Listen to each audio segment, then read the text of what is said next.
প্রশাসনকে বলে দেই, খবরদার, ধর্মীয় ব্যাপারে নাক গলাবার দুঃসাহস করবেন না, দুঃসাহস করবেন না। পরিষ্কার ভাষায় বলতেছি, যদি শাহবাগীরা আবার নতুন করে ইসলামের বিরুদ্ধে, ওলামায়ে কেরামের বিরুদ্ধে, ইসলামের হিজাবের বিরুদ্ধে, আলেম সমাজের ধর্মীয় আলোচনার বিরুদ্ধে কোন ষড়যন্ত্রের জাল পাতবার চেষ্টা করে, আল্লামা আহমদ শফীর সন্তানরা আবার শাপলা চত্বরে যাবে, আবার এদেশে আমাদের জন্মভূমির অধিকার নিয়ে দেশে আমরা থাকি। কোরআনের কথা আমরা বলবো। কোরআনের কথা যদি কারো শুনতে পছন্দ না লাগে, ভালো না লাগে, অন্য কোথাও চলে যেতে পারে। শাহজালালের বাংলায় আল্লাহর কোরআনের কথা বলতে হবে, বলতে দিতে হবে, বলার পথে কোন ধরনের অন্তরায় বরদাস্ত করা হবে না ইনশাআল্লাহ।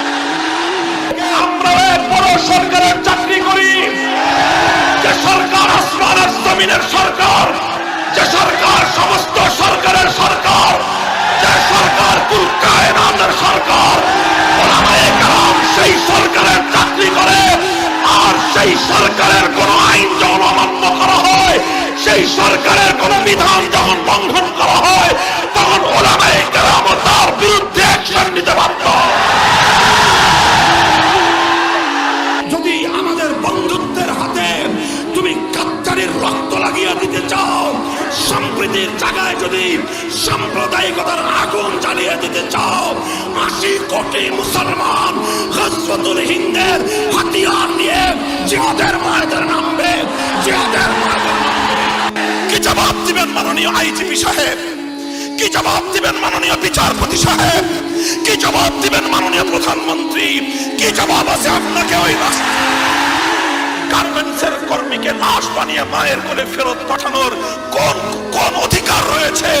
আপনি যদি দায়িত্ব গ্রহণ করেছেন, নিরাপত্তা দিতে যদি ব্যর্থ হন, তাহলে আপনি সসম্মানে গদি থেকে ছেড়ে যান। আমার দেশের বিরুদ্ধে যারা ষড়যন্ত্র করবে, আমার স্বাধীন জাতিসত্তাকে যারা ধ্বংস করবার পায়তারা করবে, আমার দেশের শ্রেষ্ঠাগার, আমার শ্রেষ্ঠার ১ ইঞ্চি মাটি যারা কেড়ে নিতে চাইবে, সারা দেশের সমস্ত মানুষ যদি ঘুমিয়ে থাকতে চায়, ঘুমিয়ে থাকুক। আমার কওমি মাদ্রাসার ২৫ লক্ষ সন্তান শাহাদাতের বার্তা দিতে আমরা। বাংলাদেশ কি সেই গাদ্দারদের সঙ্গে হাত মেলাবে, না মুক্তিকামী স্বাধীনতার পক্ষে থাকবে? আহ্বান করি, শাইখুল হাদিস যেভাবে শহীদ বাবরি মসজিদের সপক্ষে লং মার্চের ঘোষণা দিয়েছিলেন, শহীদ কাশ্মীরিদের পক্ষে যদি লং মার্চের ডাক দেওয়া হয়, টেকনাফ থেকে তেঁতুলিয়ায় লক্ষ কোটি জনতা জিহাদের প্রস্তুতি নিয়ে লং মার্চ করতে কারা কারা প্রস্তুত? স্পষ্ট ঘোষণা হলো, নবীর দুশ্মনের কোন ধর্ম পরিচয় নাই, নবীর দুশ্মনের কোন রাজনৈতিক পরিচয় নাই, নবীর দুশ্মনের কোন গোত্রীয় কোন বংশীয় পরিচয় নাই।